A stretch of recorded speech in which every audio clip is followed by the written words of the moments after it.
Matthieu chapitre 24. Comme Jésus s'en allait, au sortir du temple, ses disciples s'approchèrent de lui pour lui en faire remarquer les constructions. Mais, prenant la parole, il leur dit, « Voyez-vous tous ces bâtiments? Je vous le dis en vérité, il n'y sera pas laissé pierre sur pierre qui ne soit renversée. » Lorsqu'il se fut assis sur la montagne des Oliviers, ses disciples s'approchèrent, et, seuls avec lui, lui dirent, « Dites-nous quand ces choses arriveront, et quel sera le signe de votre avènement et de la fin du monde. » Jésus leur répondit, « Prenez garde que nul ne vous séduise, car plusieurs viendront sous mon nom, disant, « C'est moi qui suis le Christ », et ils en séduiront un grand nombre. Vous entendrez parler de guerre et de bruit de guerre. N'en soyez pas troublés, car il faut que ces choses arrivent, mais ce ne sera pas encore la fin. On verra s'élever nation contre nation, royaume contre royaume, et il y aura des pestes, des famines et des tremblements de terre en divers lieux. Tout cela ne sera que le commencement des douleurs. Alors on vous livrera aux tortures, et on vous fera mourir, et vous serez en haine à toutes les nations, à cause de mon nom. Alors aussi beaucoup failliront. Ils se trahiront et se haïront les uns les autres. Et il s'élèvera plusieurs faux prophètes qui en séduiront un grand nombre. Et à cause des progrès croissants de l'iniquité, la charité d'un grand nombre se refroidira. Mais celui qui persévérera jusqu'à la fin sera sauvé. Cet évangile du royaume sera prêché dans le monde entier, pour être un témoignage à toutes les nations. Alors viendra la fin.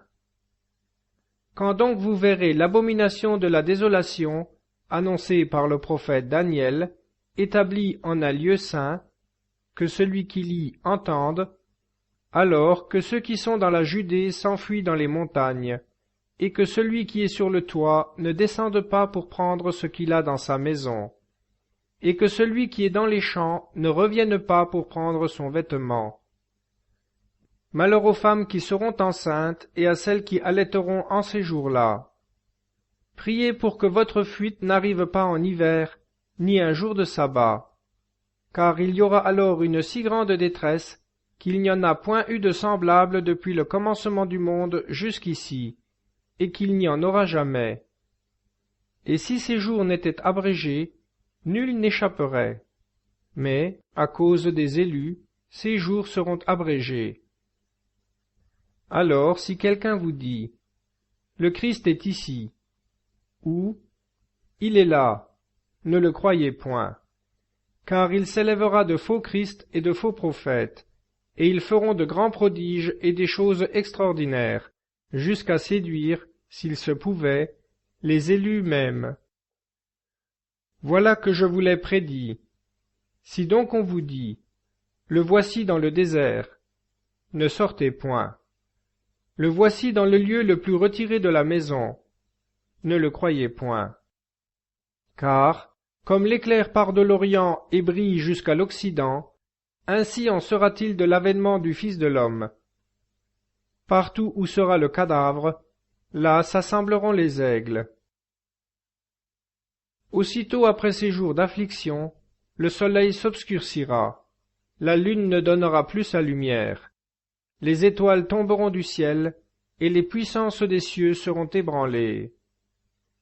Alors apparaîtra dans le ciel le signe du Fils de l'homme, et toutes les tribus de la terre se frapperont la poitrine, et elles verront le Fils de l'homme venant sur les nuées du ciel avec une grande puissance et une grande majesté.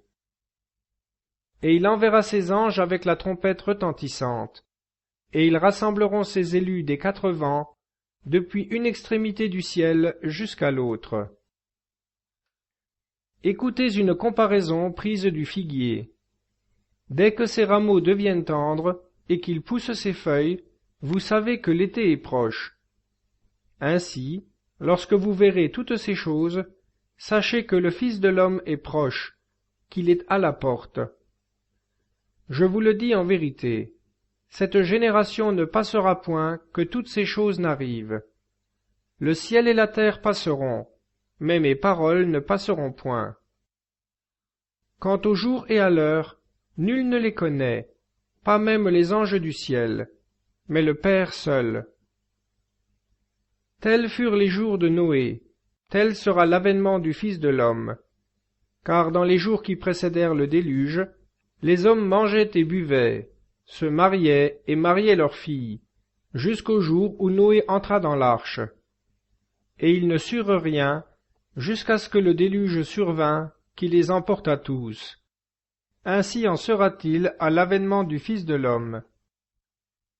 Alors, de deux hommes qui seront dans un champ, l'un sera pris, l'autre laissé. De deux femmes qui seront à moudre à la meule, l'une sera prise, l'autre laissée. Veillez donc, puisque vous ne savez à quel moment votre Seigneur doit venir.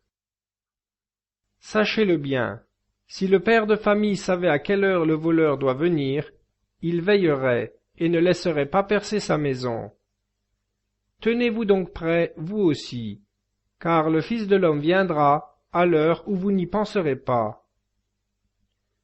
Quel est donc le serviteur fidèle et prudent que son maître a établi sur les gens de sa maison, pour leur distribuer la nourriture en son temps? Heureux ce serviteur que son maître, à son retour, trouvera agissant ainsi. En vérité, je vous le dis, il l'établira sur tous ses biens. Mais, si c'est un méchant serviteur, et que, disant en lui-même, « Mon maître tarde à venir », il se met à battre ses compagnons, à manger et à boire avec des gens à donner au vin. Le maître de ce serviteur viendra le jour où il ne l'attend pas, et à l'heure qu'il ne sait pas, et il le fera déchirer de coups, et lui assignera son lot avec les hypocrites. C'est là qu'il y aura des pleurs et des grincements de dents.